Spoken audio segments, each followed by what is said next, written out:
23:1 కలుగదు. పచ్చిక గల చోట్లను ఆయన నన్ను పరుండజేయుచున్నాడు. శాంతికరమైన జలముల యొద్ద నన్ను నడిపించుచున్నాడు.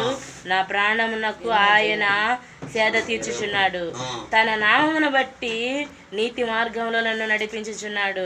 గాఢాంధకార లోయలలో నేను సంచరించను, ఏ అపాయమును భయపడను. భయపడను. నీవు నాకు తోడయ్యుందువు. నీ దుడ్డి కర్రయు నీ దండమును ఆదరించును. నా ఆశ్రయము నా శత్రువుల ఎదుట నీవు నాకు భోజనము సిద్ధపరచుదువు. నూనెతో నా తల అంటి ఉన్నావు. నా గిన్నె నిండి పొర్లుచున్నది. నేను బ్రతుకు దినములన్నీ కృపాక్షేమములే నా వెంట వచ్చును. చిరాకాలము యెహోవా మందిరములో నేను నివసించెదను. కాపాడేవాడు ఆయన యెహోవాయే మన కాపరి. నాకు నా తరువేముండదు, కరువు ఉండదేమో అని బాధలో అన్నింటినీ తీసేసేవాడు దేవుడే ఉన్నాడు. నమ్ముట నీ వల్ల అయితే సమస్తము సాధ్యమే అన్నాడు ఆయన. పచ్చిది ఉన్న చోట కూడా ఆయన ఏం చేస్తాడు?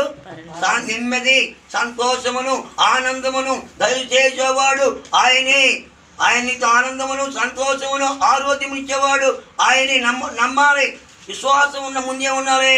నీ తిరిగి ఉండాలంటే విశ్వాసం ఉంటే నీ తిరిగి జరుగుతాయి. విశ్వాసం లేకుండా ఏమి చెప్పినా కూడా అది జరగదని దేవుడు మనతో మాట్లాడుతున్నాడు.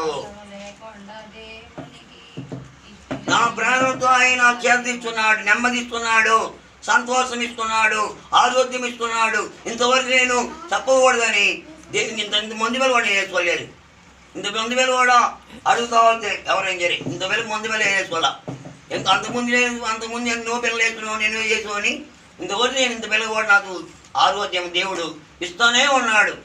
ఎందువలన ఆయన నమ్మా నేను. ఆయనతో నా చేతులు ఆయన చేతిలో నేను నన్ను చెప్పుకొని ఉన్నాడు. కాబట్టి ఆయన నమ్మితే ఎంతో ధన్యత. ఎంతోమంది నమ్మటం వలన బాగుపడారు, ఎంతో కుటుంబాలు బాగుపడాయి. నమ్మాలి, విశ్వాసం ఉంచాలి. ముందు క్రియ అంటే పని జరిగించాలి, దేవుని పని జరిగించాలి. దేవుని స్తోత్రము. గాఢాంధకారపు లోయలు నేను సంచరించినను. అడవిలో ఉన్నా కూడా, ఎడారిలో ఉన్నా కూడా, సముద్రంలో ఉన్నా కూడా నేను ఎందుకు భయపడవు? నీవు నా తోడే ఉన్నావు. ఎవరికి నేను భయపడను. నా దేవుడు నాకు ఆధారమై ఉన్నాడు అని ధైర్యం ఉంటే మనం భయపడము.